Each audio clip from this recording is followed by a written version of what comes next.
Hello everyone, आज के हम लेक्चर में फोटोसिंथेसिस के बारे में देखेंगे। तो जो हम बेसिक क्लास 9-10 में पढ़ते आए कि फोटोसिंथेसिस क्या होता है कि लाइट की रिएक्शन में कार्बोहाइड्रेट या ग्लूकोज का बनना किसमें बनता है। फोटोसिंथेसिस किसमें होती है सबको पता है, हमें प्लांट्स के अंदर होती है। और कहाँ पर होती है? प्लांट्स के अंदर भी लीव्स के अंदर होती है। लीव्स में भी क्या होती है कि लीव्स के पास क्लोरोफिल पाया जाता है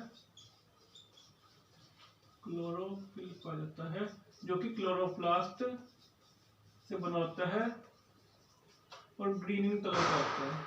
तो आज हमने जो छोटी क्लास में इतना पढ़ा था, इसको हम डिटेल में पढ़ेंगे। तो फोटोसिंथेसिस जो होता है वो सिर्फ यहाँ तक नहीं होता। और हम बचपन में क्या पढ़ते थे फोटोसिंथेसिस कि CO2 H2O ग्लूकोज और ऑक्सीजन रिलीज आउट, यही पढ़ते थे हम। बट अब हम देखेंगे फोटोसिंथेसिस यहाँ तक सीमित नहीं है। फोटोसिंथेसिस जो होता है वो दो रिएक्शन से मिलकर बना होता है। सबसे पहली जो दिन में एक तो होती है क्रिया, उसको बोलते हैं हम लाइट रिएक्शन। और जो डार्क में होती है, जो लाइट की एब्सेंस में होती है बेसिकली, उसको बोलते हैं डार्क रिएक्शन।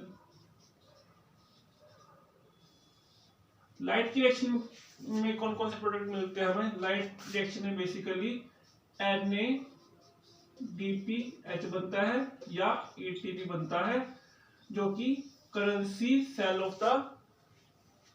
होते हैं फोटोसिंथेसिस के लिए। और यही जो NADPH और ATP बनते हैं वो बाद में जाके डार्क रिएक्शन में कंज्यूम होते हैं। और फिर हमारा क्या बनता है, जो हम रिएक्शन बचपन से पढ़ते आ रहे हैं कि CO2 प्लस में H2O मिलके क्या बनता है? ग्लूकोज। वो बेसिकली इसमें होता है डार्क रिएक्शन में होता है। लाइट डिपेंडेंट नहीं होती वो रिएक्शन। तो इस लेक्चर में फिलहाल अभी हम लाइट रिएक्शन के बारे में डिस्कस करेंगे। लाइट रिएक्शन तो हम सबको पता है हम सुबह सुबह क्या करते हैं, प्लांट्स को वाटर देते हैं। तो जो वो वाटर होता है वो वाटर लाइट की प्रेजेंस में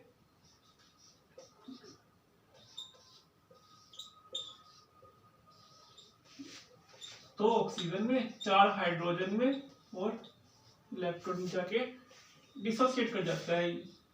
H2O 2 ऑक्सीजन में, 4 हाइड्रोजन, 4 H पॉजिटिव और 4 इलेक्ट्रॉन में डिसोसिएट हो जाता है। और जो ये 4 इलेक्ट्रॉन होते हैं ये कहां पर जाके पहुंचते हैं? लीफ के पास जाके पहुंचते हैं। रूट से लेके लीफ में जाके क्या नाम है, ये जाइलम के थ्रू लीफ पे जाके पहुंचते हैं।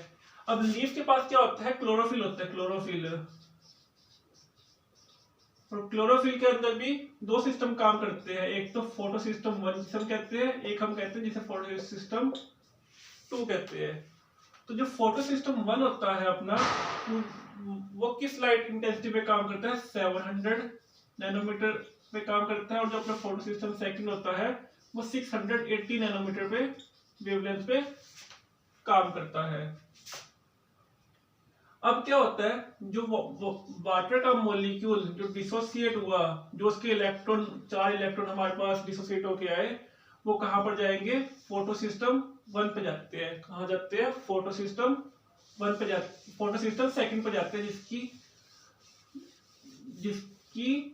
लाइट की इंटेंसिटी कितनी एब्जॉर्ब करने की? 680 नैनोमीटर की वेवलेंथ की लाइट पे ये एक्ट करता है।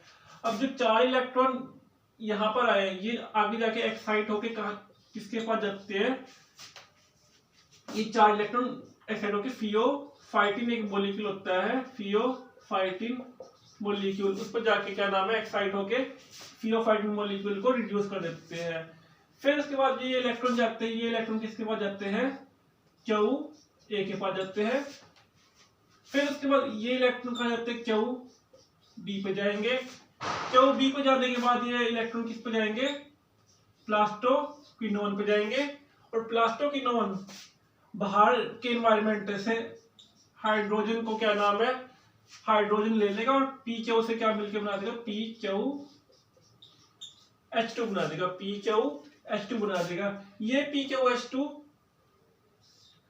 साइटोक्रोम F के पास इलेक्ट्रॉन को ट्रांसफर करेंगे और ये साइटोक्रोम F प्लास्टोसाइनिन को जाके, क्या नाम है, प्लास्टोसाइनिन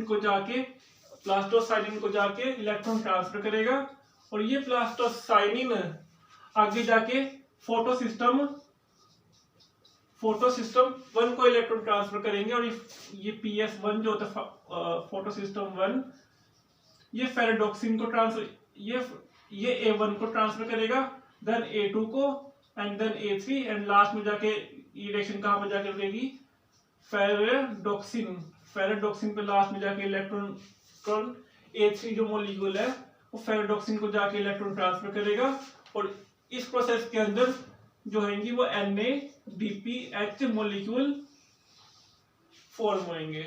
तो इसी जो सारी रिएक्शन को हम क्या बोलते हैं, जेड स्कीम बोलते हैं, जेड स्कीम या नॉन साइक्लिक इलेक्ट्रॉन ट्रांसपोर्ट बोलते हैं। इस रिएक्शन के थ्रू जो बनने वाले NADPH और ATP होते हैं वो आने वाले जो डार्क रिएक्शन होती है उसके अंदर इन्वॉल्व होते हैं, उसके अंदर कंज्यूम होते हैं, और वो रिएक्शन हम अगले लेक्चर में देखेंगे।